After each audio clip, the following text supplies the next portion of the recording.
Welcome students. Today we are going to learn General Science of class 7th, chapter 1, The Living World, Adaptations and Classification. Topic number 2, Adaptation in Plants. We have studied what is adaptation. Now we will see adaptation in plants. वनस्पतींमध्ये होणारं अनुकूलन आपल्याला आता पाहायचं आहे. Adaptation in aquatic plants.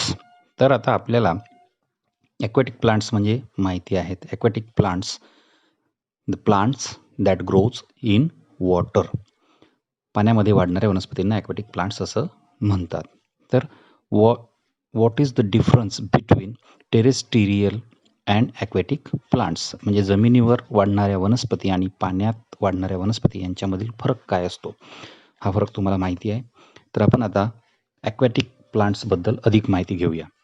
Some of aquatic plants are firmly rooted in the soil at the bottom of the water bodies. म्हणजे काही पाण्यातील वनस्पती यांची मुळं ही पाण्यामधील जमिनीत खोलवर रुतलेली असतात. Their stems are submerged while leaves and flowers float on the surface. म्हणजे त्यांची जी स्टेम असते ती पाण्यामध्ये बुडालेली असते आणि त्यांचे लिव्ज म्हणजे पानं आणि फ्लावर्स हे पाण्यावर तरंगत असतात. However some plants are entirely afloat. म्हणजे काही वनस्पती या संपूर्णतः पाण्यावर तरंगत असतात. Their roots are not anchored in the soil. जमिनीमध्ये त्यांचे रूट्स हे रुतलेले नसतात. The surface of leaves and stems of many aquatic plants are covered with a waxy layer. म्हणजे पाण्यातील वनस्पतींचे पानं आणि त्यांची स्टेम ही एक वॅक्सी लेयर म्हणजे मेणासारख्या चिकट अशा पदार्थाने झाकलेली असते. Leaves of some aquatic plants are thin and slender like a ribbon. म्हणजे पाण्यातील काही वनस्पतींची जी पानं असतात ती अत्यंत पातळ आणि रिबिनसारखी लांबसर असतात. This shape helps them to withstand fast currents of water. आणि या त्यांच्या आकारामुळे आणि गुणधर्मामुळे पाण्याच्या प्रवाहामध्ये त्यांना ते टिकून राहण्यास मदत करतात. Air spaces in stems and petioles of aquatic plants are useful in floating water. त्यांच्या स्टेममध्ये हवेच्या पोकळ्या असतात. त्यांचा जो स्टेम असतो आणि त्यांचे देठ असते पानांचे, त्याच्यामध्ये एअरच्या स्पेसेस असतात, पोकळ्या असतात आणि यामुळे या वनस्पती पाण्यावर तरंगू शकतात. तर आपल्याला इथे उदाहरणं सांगता येतील. लोटस म्हणजे कमळ. कमळाच्या झाडाची पानं ही पाण्यावर तरंगत असतात. त्याची फूलसुद्धा पाण्यावरच्या वर तरंगत असते, पण त्याची स्टेम मात्र ही पाण्यामध्ये बुडालेली असते आणि चित्रात दाखवल्याप्रमाणे त्या स्टेमला आतून छिद्रसुद्धा असतात. Use your brain power. Why does water trickle off lotus leaves. म्हणजे कमळाच्या पानावरून पाणी ओघळून का जाते. दुसरा क्वेश्चन आहे, why don't the leaves of these plants rot in water. म्हणजे या वनस्पतींची पाने पाण्यामध्ये सडून का जात नाही. Why are their roots short and fibrous.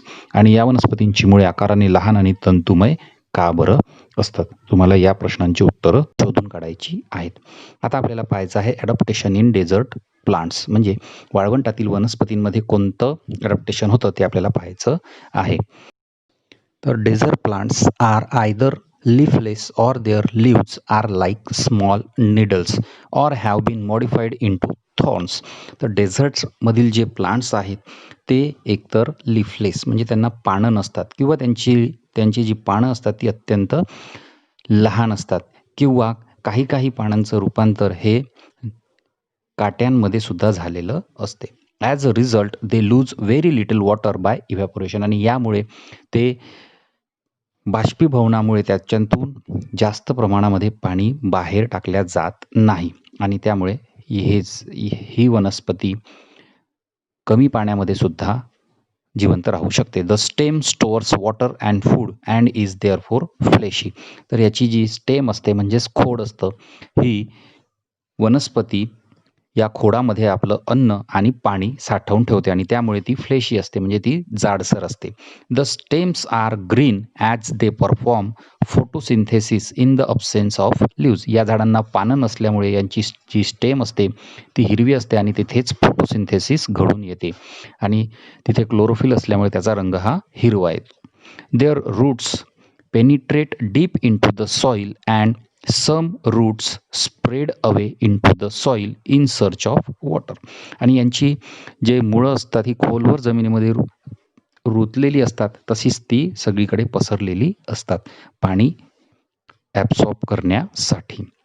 There is a thick layer of a waxy substance on the stem of these plants too. आणि या झाडांवर सुद्धा वॅक्सी लेअर म्हणजेच मेणासारखा पदार्थाची लेअर या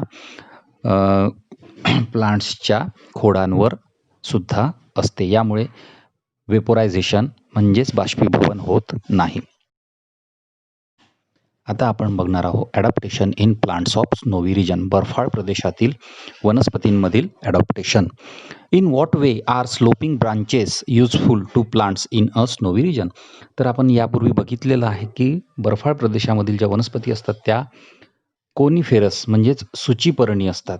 सुईच्या टोकासारख्या त्यांच्या पानांचा आकार असतो. तर हा जो कोनिकल शेप आहे, हा कोनिकल शेप त्याला का बरं असतो?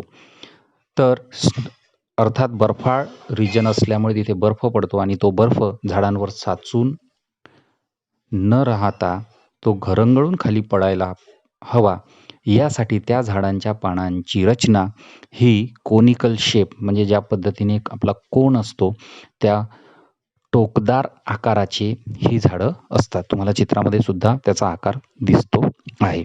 Plants of snowy region mainly include coniferous like deodar and pine.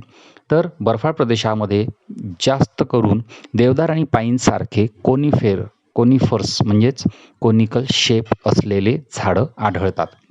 These trees are conical in shape due to their sloping branches.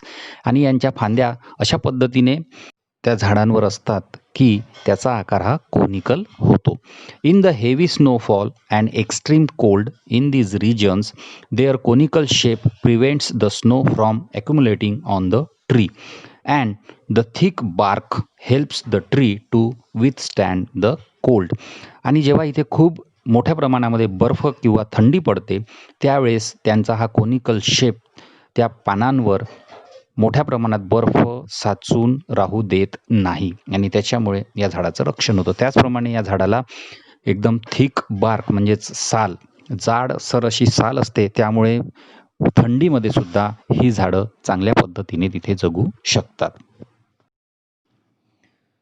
Adaptation in plants of forest region. जंगल प्रदेशातील वनस्पतींमधील adaptation.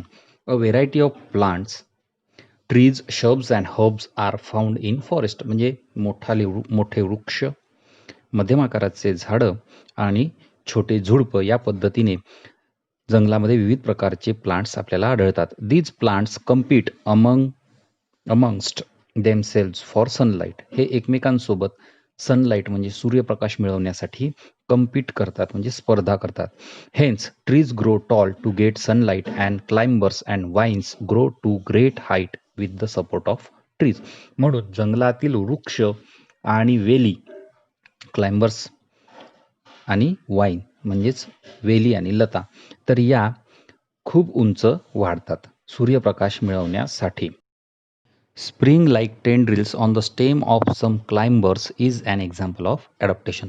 काही वेलींवर स्प्रिंगसारखे टेंड्रिल्स असतात. तुम्ही बघितलं असेल तर हे जे टेंड्रिल्स आहेत हे झाडांना पकडून ठेवण्यासाठी या वेलींमध्ये झालेले ॲडॉप्टेशन आहे. Adaptation in grassland plants. गवताळ प्रदेशातील वनस्पतींमधील adaptation. Diverse types of bushes and grasses are found in grasslands. गवताळ प्रदेशामध्ये मोठ्या प्रमाणावर खुरटी, झुडपे आणि गवताचे विविध प्रकार आढळतात. Fibrous roots of grasses prevent soil erosion. या गवताचे जे फायब्रस म्हणजे तंतुमय रूट्स असतात हे जमिनीची धूप थांबवतात. Forest in equatorial region are dense. विषुववृत्तावर असलेली जी जंगले आहेत ही जंगले दाट असतात. इथे झाडे मोठ्या प्रमाणामध्ये आढळतात.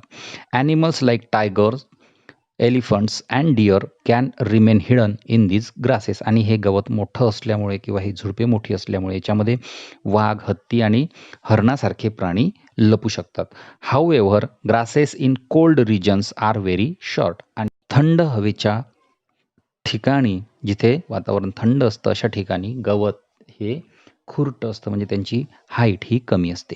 Animals like the rabbit are found in such grasses. आणि अशा गवतांमध्ये रॅबिटसारखे म्हणजे सशासारखे प्राणी इथे आढळतात.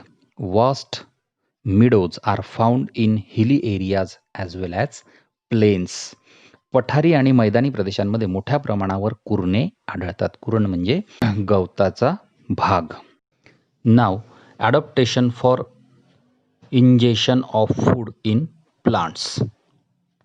वनस्पतींमध्ये adaptation for injection of food in plants म्हणजे अन्नग्रहणासाठी वनस्पतींमध्ये झालेले adaptation. Most of the plants are anchored in the ground and are autotrophic. बहुतेक वनस्पती या जमिनीवर स्थिर किंवा स्वयंपोषी. ऑटोट्रॉफिक म्हणजे स्वयंपोषी, स्वतःचं अन्न स्वतः तयार करणाऱ्या असतात. हाऊएव्हर प्लांट्स लाईक डॉडर, त्याला कुस्कुटा असं सुद्धा म्हणतात, आर पॅरासाइट. आपण याला अमरवेल असं म्हणतो. The plant body of डॉडर consist of yellow wire like stem. तर तुम्ही अमरवेल पाहिली असेल, त्याला डॉडर म्हणतात. तर याची जी स्टेम असते ही वायरासारखी असते, पिवळ्या वायरसारखी. It is leafless and can not perform photosynthesis. तर याला ही लिफलेस म्हणजे याला पानं नसतात आणि ही वनस्पती फोटोसिंथेसिस करू शकत नाही. हाऊएव्हर इट हॅज हॉस्टोरियल म्हणजेच सकिंग रूट्स. हॉस्टोरियल म्हणजेच सकिंग रूट्स म्हणजे अन्न शोषून घेणारी मुळे या वनस्पतीला असतात. For absorbing nutrients from the host plant. ही वनस्पती ज्या झाडावर वाढेल त्या झाडापासून अन्न ग्रहण करण्यासाठीचे हॉस्टोरियल रूट्स या वनस्पतीला असतात, जे अन्न शोषून घेण्याचं म्हणजे सक करण्याचं काम करतात. These roots penetrate up to the conducting vessels of the host plant to absorb water and food. तर ही वनस्पती त्या वनस्पतींच्या कंडक्टिंग वेसल्सपर्यंत म्हणजेच अन्न वाहून नेणाऱ्या अन्ननलिकांपर्यंत पोहोचून तिथून त्या झाडातील अन्नरस शोषून घेते आणि स्वतःचं जीवन जगते. Fungi do not have chlorophyll. Fungi म्हणजे बुरशी. बुरशी ही हिरवी दिसत नाही, म्हणजेच ती एक प्रकारची वनस्पती आहे, तरीसुद्धा त्यामध्ये क्लोरोफिल नसल्यामुळे ती हिरवी दिसत नाही, ती पांढरी किंवा करड्या रंगाची आपल्याला दिसते बुरशी. त्याला फंगी असं म्हणतात. Fungi do not have chlorophyll and can not perform photosynthesis. आणि तिचे क्लोरोफिल नसल्यामुळे फोटोसिंथेसिस करू शकत नाही, म्हणजे स्वतःचं अन्न स्वतः तयार करू शकत नाही. They obtain food from starchy foodstuff like bhakri and bread. तर ब्रेड आणि भाकर यावर ही बुरशी पसरते आणि त्यातूनच ही आपलं अन्न शोषून घेते. They have root like fibres for absorption of food. तर या बुरशीला मुळांसारखे स्ट्रक्चर असते, जे या ब्रेड किंवा भाकरीमधून आपलं अन्न शोषून घेते. Plants need nitrogen, phosphorus and potassium for growth. झाडांना नायट्रोजन, फॉस्फरस आणि पोटॅशियमची गरज असते वाढीसाठी. Plants that grow in soil which is deficient in nitrogen like Drosera, sundew, Venus flytrap, pitcher plant etc. fulfill their need for nitrogen by consuming insects. तर अशा काही वनस्पती आहेत की ज्या जमिनीत वाढतात आणि त्या जमिनीत वाढत असताना त्यांना नायट्रोजनची कमतरता असते. मग नायट्रोजनची जी कमतरता असते ती भरून काढण्यासाठी यातील काही वनस्पती आहेत, जसं ड्रॉसेरा ज्याला सनड्यू म्हणतात, त्यानंतरची आहे व्हीनस फ्लायट्रॅप आणि पिचर. या आपल्या नायट्रोजनची कमतरता इन्सेक्ट्सपासून पूर्ण करतात. म्हणजे या वनस्पती असून सुद्धा इन्सेक्ट्स खातात. यांना कीटकभक्षी वनस्पती असं मराठीमध्ये म्हणतात.